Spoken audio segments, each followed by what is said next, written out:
ಎಲ್ಲರಿಗೂ ನಮಸ್ಕಾರ. ಕವಿತಾ ಕಿರಣ ಲೋಕಕ್ಕೆ ನಿಮ್ಮೆಲ್ಲರಿಗೂ ಮತ್ತೊಮ್ಮೆ ಸ್ವಾಗತ.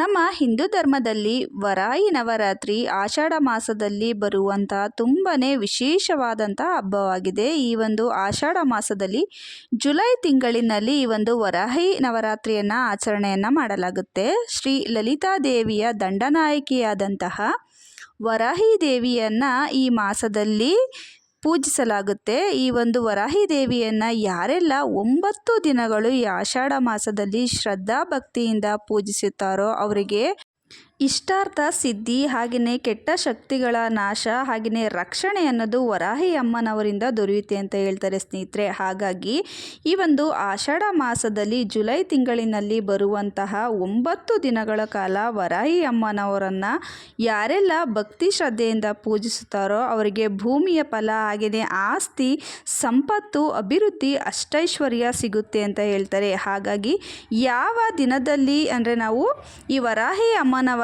ನವರಾತ್ರಿಯನ್ನು ಯಾವ ದಿನದಲ್ಲಿ ಆಚರಣೆಯನ್ನು ಮಾಡಬೇಕು ಅಂತ ಇವತ್ತಿನ ವಿಡಿಯೋದಲ್ಲಿ ತಿಳ್ಕೊಳ್ಳೋಣ ಬನ್ನಿ ಸ್ನೇಹಿತರೆ. ವರಾಹಿ ನವರಾತ್ರಿಯನ್ನು ಆಷಾಢ ಮಾಸದ ಶುಕ್ಲ ಪಕ್ಷದ ಪಾಡ್ಯಮಿಯಿಂದ ನವಮಿವರೆಗೂ ಆಚರಣೆಯನ್ನು ಮಾಡಲಾಗುತ್ತೆ ಸ್ನೇಹಿತರೆ. ಅಂದರೆ 2026 ಜುಲೈ 15ರಿಂದ ಜುಲೈ 23ರವರೆಗೆ ಈ 9 ದಿನಗಳು ಕೂಡ ಈ ವರಾಹಿ ಅಮ್ಮನವರ ಪೂಜೆಯನ್ನು ಮಾಡಲಾಗುತ್ತೆ. ವಿಶೇಷವಾಗಿ ವರಾಹಿ ನವರಾತ್ರಿಯಲ್ಲಿ ಸಾಯಂಕಾಲದ ಸಮಯದಲ್ಲಿ ಈ ವರಾಹಿ ಅಮ್ಮನವರ ಪೂಜೆಯನ್ನು ಮಾಡಬೇಕು. ಮೊದಲು ನಾವು ಪೂಜೆ ಮಾಡುವಾಗ ವರಾಹಿ ಅಮ್ಮನವರ ಫೋಟೋ ಇದ್ದರೆ ಅದಕ್ಕೆ ಶ್ರೀಗಂಧ, ಅರಿಶಿಣ, ಕುಂಕುಮ, ಹಾಗೆಯೇ ಪರಿಮಳಯುಕ್ತವಾಗಿರುವಂಥ ಮಲ್ಲಿಗೆ ಹೂಗಳು, ಜಾಜಿ ಹೂಗಳನ್ನು ಅರ್ಪಿಸಬೇಕು. ಇದು ತುಂಬಾ ವಿಶೇಷ. ಅಮ್ಮನವರಿಗೆ ಪರಿಮಳಯುಕ್ತವಾದಂಥ ಹೂಗಳನ್ನು ಅರ್ಪಿಸಬೇಕು. ಹಾಗೆಯೇ ತುಪ್ಪದ ದೀಪಗಳನ್ನು ಹಚ್ಚಿಸಬೇಕು. ದಿವ್ಯ ಪರಿಮಳಯುಕ್ತವಾದಂತಹ ಧೂಪವನ್ನು ಹಾಕಬೇಕು.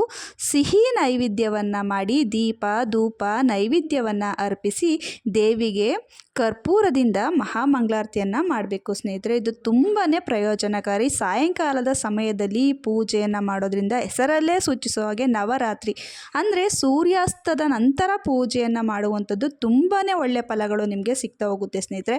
9 ದಿನಗಳು ಕೂಡ ನೀವು ಇದೇ ರೀತಿ ಪೂಜೆಯನ್ನು ಮಾಡಿ ತುಂಬಾ ಒಳ್ಳೆಯದಾಗುತ್ತೆ. ಅಷ್ಟ ಫಲ ಅನ್ನೋದು ಸಿಗುತ್ತೆ ನಮಗೆ. ಅಂದರೆ ಆರೋಗ್ಯ, ಸಂಪತ್ತು, ಜ್ಞಾನ, ಸಾಮರ್ಥ್ಯ, ಸಂತೋಷ, ಸಮೃದ್ಧಿ, ಕುಟುಂಬ ಕಲ್ಯಾಣ, ಹಾಗೆಯೇ ಆಧ್ಯಾತ್ಮಿಕ ಜ್ಞಾನೋದಯವು ಕೂಡ ಈ ವರಾಹಿ ದೇವಿಯ ಪೂಜೆಯಿಂದ ಸಿಗುತ್ತೆ ಅಂತ ಹೇಳುತ್ತೆ. ಅಂದರೆ ವರಾಹಿ ದೇವಿಯ ಪೂಜೆಯಿಂದ ಅಷ್ಟ ಫಲಗಳು ನಮಗೆ ದೊರೆಯುತ್ತೆ ಸ್ನೇಹಿತರೆ. ಹಾಗಾಗಿ ಪ್ರತಿಯೊಬ್ಬರು ಕೂಡ ಈ ಆಷಾಢ ಮಾಸದಲ್ಲಿ ಬರುವಂತಹ 9 ದಿನಗಳು ಕೂಡ ವರಾಹಿ ಅಷ್ಟೋತ್ತರ, ವರಾಹಿ ಸ್ತುತಿ, ವರಾಹಿ ಕವಚಂ, ಹಾಗೆಯೇ ಲಲಿತ ಸಹಸ್ರನಾಮವನ್ನು ಪ್ರತಿದಿನ ಸಾಯಂಕಾಲ ಪಠನೆಯನ್ನು ಮಾಡಿ ಸ್ನೇಹಿತರೆ. ತುಂಬಾ ಒಳ್ಳೆಯ ಫಲಗಳು ನಿಮಗೆ ದೊರೀತಾ ಬರುತ್ತೆ. ಜೀವನದಲ್ಲಿ ಯಾರಿಗೆಲ್ಲ ಭೂ ವಿವಾದವನ್ನು ಪರಿಹರಿಸಬೇಕು, ಹೊಸ ಮನೆಯನ್ನು ಕಟ್ಟಬೇಕು, ಹೊಸ ಆಸ್ತಿಯನ್ನು ಮಾಡಬೇಕು, ಹಣವನ್ನು ಸಂಪಾದನೆಯನ್ನು ಮಾಡಬೇಕು, ರೋಗ ರುಜಿನಗಳಿಂದ ಮುಕ್ತಿಯನ್ನು ಹೊಂದಬೇಕು, ಜೀವನದಲ್ಲಿ ಶಾಂತಿಯಾಗಿ ನೆಮ್ಮದಿಯನ್ನು ಮಾಡಬೇಕು ಅಂತಂದರೆ ಈ ಒಂದು ವರಾಹಿ ನವರಾತ್ರಿಯನ್ನು ಆಚರಣೆಯನ್ನು ಮಾಡಿ.